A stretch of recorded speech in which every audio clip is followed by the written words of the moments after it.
So apparently Nina Drama got rear-ended in a G-Wagon recently. Coincidentally, she also got rear-ended in a Toyota Camry, in a Honda Civic, in a Ford Fusion, in a Nissan Pathfinder, in a... The facts are, he was a champion headlining a show in beautiful Montreal, my hometown, last May, and now he's headlining the Apex. Would you call that a career progression that's one to be proud of? Is that a good career progression? Would you like to be at the very top of your business, headlining as champion, and then fighting, headlining in an empty warehouse exactly a year later? Bro, you used to be like the dude with the microphone at the UFC. You were like the guy. You were at the highest level in front of everybody on the spot at the events. And now you're in this makeshift studio with the fake city behind you, competing with cretins like me. He don't train that much. Ooh. DC could beat him. Right now, I don't think so. Arman is a good wrestler. Junjun still training, I think. That will be hard. I think Junjun can win that fight because it's too heavy. Baby bear. Oh, this is still baby. Dang, this dude's going in on DC. That's tough. 50-50. And Khamzat Chimaev. We're not wrestling anymore. What? Wow, so he literally, now he's going to start beef with Makhachev again. So they're saying, okay, DC versus like everything. And Chimaev is saying DC loses to everybody because he's too big, he's not training, these dudes are better. But then when it gets to Makhachev, he's like, that one will probably be, it'll probably be a tie. Now they're going to have some conflict in the Middle East all over again, and they're going to have Khabib and Kadyrov smooth everything over. You never pulled off that, you'll look back, maybe not with regret, but you go, man, I should have gotten that fight done. The people would have loved it. It would have been a great fight. Yeah, there's probably been a few. I can't remember off the top of my head, though, but pretty much what I've been very lucky about in my career is every fight that the fans wanted to see, we pretty much made. I mean, at the end of the day, that's what it's about. My job is to make the fights the fans want to see, and we do that pretty much every weekend. You never pulled off that. Is this interview from like 2009? To Dana's credit, I feel like some people might want to come after him immediately and be like, are you kidding me, bro? You never make the fights that we want to see. What I think it is more, though, I don't think we need to come at him as much for that. I think what he's guilty of and or the UFC is it's not that they don't make the fights that we want to see enough. It's that they make too many fights that nobody wants to see. Not even the dudes that end up having to get in there and fight each other want to see it. They're like, how did this happen? Why am I fighting you? We're the ones fighting and we're bored. But also, yes, that's ridiculous. There's also been fights that they should have and could have, would have made, and they did not. But I think I think it happens even more that they give us fights that we don't want than fights that we missed out on. It is pretty wild, though, that us being the people that actually see it, week after week and know the things that they should be doing and they're not. The fights that they're passing on and how this dude is 100% lying. And then he just goes on a show like this and he just says it as a matter of fact. And the guys are like, oh yeah, cool. And then that's it. No pushback whatsoever. The dude could just say whatever he wants. He needs to say this to someone like Matan Evans. And that dude will like hit him in the head with a table or something. You don't care if you leave the UFC undefeated and that you just want to go and do big things. Do you think there's any big things left for you at middleweight after this fight, or are the big things only at light heavyweight? I don't think so, but still Sean, not big thing for me because the guy I beat before, I did all 5 rounds. I took from guy I win all 5 rounds and with Duplessis, and he beats him twice, bro. If I stay there, if I beat Sean, then Imamo getting beat of Sean. So what's the point? We just going like Russian roulette, just roll? No. And he should know. Just want to go big fights. Alex Pereira, if you're going to lose, you're going to come down. He's a big fight too, big name. That's funny. Like, I didn't think of that before. To him, Russian roulette is to us like basketball. That's crazy. You believe that Ciryl Gane beats Alex Pereira, right? In like opponents, yeah. But there be like a 2 Did he say in like opponents? They're opponents, bro. Yeah. Right. in Like a points, yeah. But there'd be like a 2x2 punch and punch. I think Alex Pereira. So you're not sure who wins. What are you saying, bro? Like, if they're opponents and they're actually fighting, Gane would win. But if they're doing something like playing bloody knuckles, then Pereira will win? That's not the question. What are you gonna compare him as slap fighting Like now? a points, yeah. But there'd be like a 2x2 punch and punch. I think 2x2. What does he mean? Like, take one to give one? So you're not sure who wins. It could go either way. So this guy, either the guy doesn't know what the heck Waldo is saying, or he's trying to manipulate his response and make it sound like it's 50-50, because that's not what the guy said. Waldo said, hey, if they actually fight and it's an actual MMA match, Gane would win. But let me give you a stupid, hypothetical, fake situation where they're just like letting each other take turns punching each other in the face. Then I think I would pick Pereira. And the guy's saying, so you think they're evenly tied, huh? What? Either way. Who do you want to fight for the title? Based on what he said, he'd has to say Pereira. Either way. I know it no matter who win, both of them as Oh, okay. Well, he gave the diplomatic answer so he doesn't look like a punk. Pereira win, I want to fight on him, or Ciryl Gane win, I want to fight on him. No matter what person is. Who's the better striker between the two? Well, based on what he just said, he's going to say Pereira, right? Well, unless, I don't know if he's going to articulate this.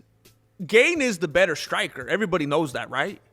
But Pereira has the power and the intimidation factor and the aura and all that kind of stuff. Ciryl Gane. Yeah, there you You go. think Ciryl Gane's a better striker than Pereira? See, this guy, he's acting surprised because of the narrative that's out there. Everyone at the drop of a beanie will say Pereira because they think that's what they're supposed to say. But Gane is a far superior striker. I think so because it's more versatility, like a moving back, Athletic. moving side, yeah, Dynamic. and dynamic and that kind of art, martial art. In boxing is different. Sure. You know, in martial art, the Ciryl Gane have it more well-rounded. well-rounded. Last question. Maybach. I used to sell those. The fact that it's these guys, they probably got the trim. It's probably like $350,000 right there. And you don't even want to let them sit in it. At least clean your shoes off, bro. Maybach's weird, though. It's a weird car to have if you don't have a driver. That's a weird car to have and just drive yourself. You got to get a homie to sit in the back. And, someone's got to use the fridge and the footrest. That is a very strange car to drive for yourself. Yeah, see, actually, you need to be my driver. Yeah, you got to have a driver for that. Khamzat, ты сзади должен садиться. That's being like, hey, like, check out my bus. Check out the bus I just got. And you're just driving your bus by yourself. You just became a bus driver by default. Just get a 580, bro. Just get an S-Class. So I just saw that apparently he was gifted this vehicle, of course, by Ramzan Kadyrov. And, man, it's got to feel terrible to be, like, this much owned by somebody. Like, you know that this has to exist at different levels, in different situations and circumstances, in different parts of the world. But, to this extent, being owned to Maybach and, G-Wagon extents is insane, dude. Like, you can't even get McDonald's at this point without this dude being entitled to some of your French fries. Like, what kind of a life to live, bro? And then he has to chug a Monster. As soon as he sits on it, he gets in it and immediately chugs a Monster. So he's bowing down to Ramzan Kadyrov and Hans Molenkamp within the span of a 54-second video. This is, dude.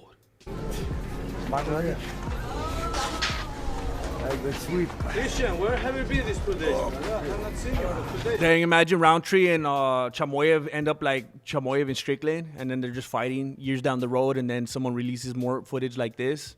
It's unfortunate, man. Here, guys, water.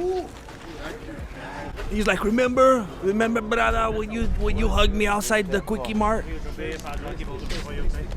I hate it. It's a pet peeve of mine. I hate it. Oh my gosh, it drives me crazy when people drink a water bottle like this and they squeeze it. It's not a squeeze it. It's not 1992. It's not a blue raspberry squeeze it, and it's not even one of those actual water bottles that you squeeze to get the water out. Look, he's gonna squeeze it right now, and I'm gonna lose a little bit of my mind. Good tempo. I don't even mind nails on a chalkboard. I was just gonna say it's like nails on a chalkboard. I don't mind that. I'll put that on like some white noise compared to this. I can't stand it. What's the point? Why do you do it? Anybody that does this, please, I'm comment farming. Let me know down below, what is the process? Is it just like a thing that you don't realize and you do it subconsciously? Or do you have some idiotic reason why you do it intentionally? Oh. What'd you say, Hunter? All you do is ruin the integrity of the bottle for the rest of the duration that you're going to be using it. I had to catch up. You cheat, bro. How? Because you come only halfway and then you run faster than us. Because you guys left before me. Good job. You didn't wait for me. Bro, we don't need to wait for 11. You didn't even tell me that you were here. Bro, if it's Formula 1 starts 11, it starts 11. They're going to be using this at some embedded in a couple years from now. They're going to be using this argument. It all started back then when Khalil Rountree was late to the cardio session. And he was, and Chimaev was secretly annoying Rountree, and he never brought it up because he didn't want to start beef. It was annoying Rountree by squeezing his water bottle because apparently Khalil Rountree is a misophoniac like Grandmaster Jesse. Formula 1. It's not gonna start 11.5. No? Okay, boss. I'm not boss, bro. You have to be realistic. Uncle I was trying to call you out, bro. Like, what's going on? We're gonna fight. We're gonna fight. Look, Rick. Boom! I stuffed the head outside. Stuffed the head. The biggest stars in combat sports, Topuria and Makhachev, are the most popular active combat sports athletes in the world right now. Average engagement on their last 20 posts. You can see the numbers right there for yourself. Topuria, Makhachev, Garcia, Canelo Alvarez, Anthony Joshua, and Khamzat is after that. Oh, and then Pereira, and then Tsarukyan. Okay, but Topuria doesn't count, so we should take him out of there because he buys views, he bots, and he's a big fake phony. 90-day jail sentence, $81,000 in restitution. How ironic, right? 2 years probation. Rajah Jackson receives 90-day jail sentence after accepting a plea deal for the attack on wrestler Psycho Stu. He will also pay $81,000 in restitution and serve 2 years probation. Dang. Psycho Stu could have never guessed that that fight would be his biggest payday. Congratulations, bro. What's up, guys? UFC 328 this week, and we got Joshua Van versus Joshua Tyra in the co-main event. I've got Joshua Van. Should be Joshua Van and Pantoja because he's ready and he told the UFC that he wanted to do it and he's okay. And they're like, nah, because they want that Asian on Asian violence because it's all about the market and the money. I think he's gonna come out there, look sharp, and I think he's gonna land some bombs. And then we got the main event, Sean Strickland versus Khamzat Chimaev. I think Sean Strickland's gonna come out. He's gotta use his jab. He's gotta use his teeth. He's gotta be ready to wrestle. Khamzat's gonna be shooting within the first 15 seconds. Sean Strickland's gonna be shooting. Bah, bah, bah. And I'm not gonna tell you guys who I think is gonna win because I have to see them both this weekend. I'm terrified of both of them. Hope they both win somehow, some way. What's up, guys? UFC? Hey, that was funny. I thought he was gonna like teep him and then follow up like pop pop pop teep pop pop. But maybe he was. It's kind of funny that he was just being subtle about it. Like he didn't even acknowledge it. Khamzat's gonna be shooting within the first 15 seconds. Sean Strickland's gonna be shooting. Bah, bah, bah. And I'm not gonna tell you guys who I. Hey, Sean Strickland's funny. I historically didn't like him because I just felt like he was a bad guy and seemed just like he just moved in some weird ways and made some weird decisions and was just feeling himself way too much from the get. And I feel like he's definitely matured after some losses and he's kind of turned things around a little bit. And I've said it too many times. People who watch these videos regularly already know what I'm going to say. But I feel like if there's reasons why you didn't like someone and then they change those reasons and you're like, well, I'm still not going to like him, well, then you're just stupid. If there's reasons I didn't like this guy and I thought he was obnoxious and immature and stuff like that, and then he changes it, well, then I could change the way that I feel, you know? And I think people need to be more flexible like that. I think the dude's funny, and, you know, nobody's perfect, but I think he's a lot more likable these days. Wait, is that on his head?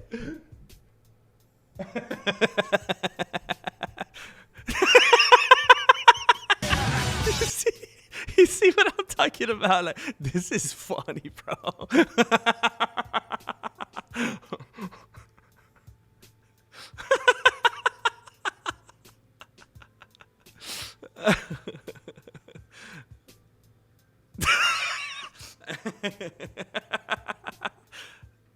It's funny. It's funny, man. I love that he's doing stuff like this. Ooh. Someone hit us. Stop. Someone hit us? Yeah, stop. I have to pull over. Let me check, like, it's hard or no?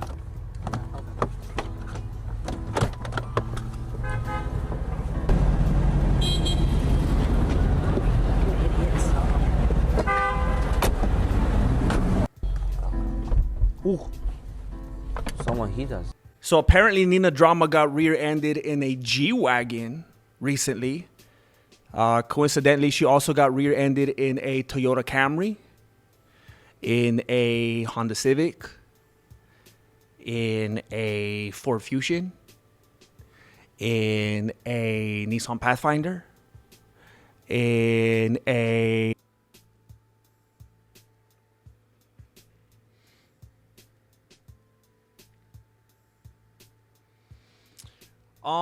this is the kind of thing right here that, I mean, Khamzat is able to do in his sleep. This move by move chain wrestling, kind of what's the next step. It's kind of like, you know, sometimes in martial arts, there's certain techniques and katas and stuff like that you'll learn. And once you get to a certain level of expertise, then they tell you, okay, do it on the left side now. You gotta be ambidextrous about it. You gotta be able to do it on both sides, and then they'll tell you at a certain point, now do it backwards. And then they'll tell you, now do it backwards on the left side. That is how Khamzat Chimaev gets down. All these little step arounds and try to do this, and he's tripping that leg, so now I'll go this way and now go there. That's the kind of stuff that Chimaev could do in his sleep. He's gonna be anticipating all of those things. That's nothing but flow state and muscle memory for him. It just gets activated automatically for somebody like him.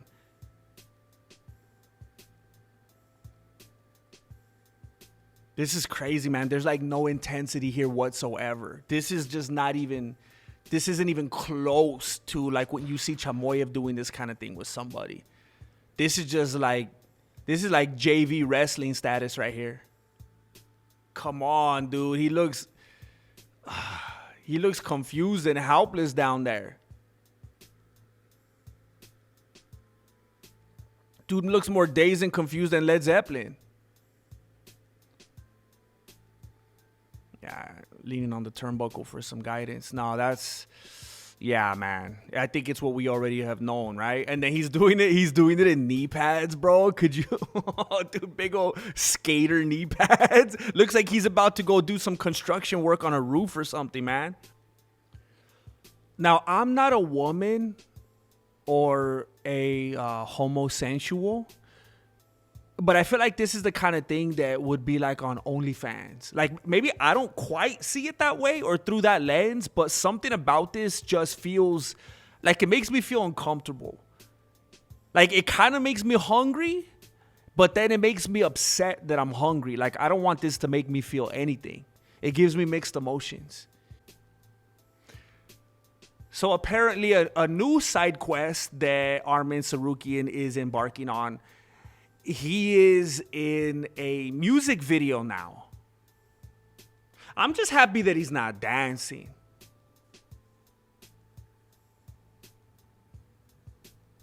Bro, we might get your car again. So this is messed up.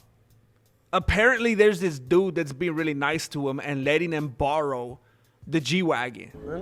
Like it says right here, no hesitation. Anything for you, my brother. Anything, brother. Here you go. Just hands him the key. With the quickness. Okay, see you guys. Bye-bye. Sorry. Thank you. And then Arman makes a joke right here. Nice to meet you. Nice to meet you. Look, she almost tripped over the thing. She ain't even operating a vehicle yet. She almost died just by tripping over this thing right here. Look at. Thank you. Nice to meet you. Nice to meet you. We go in this car. Sit here. Arman, you want me to drive? So then when she asks to drive. No, I'm okay. Never trust woman, especially car. So he's like, yeah, never. He's putting up a front for this dude whose vehicle he's borrowing. Never trust woman. No. And then when they leave, then apparently he let her drive, and now the vehicle is damaged. Now the vehicle is damaged goods, just like Nina.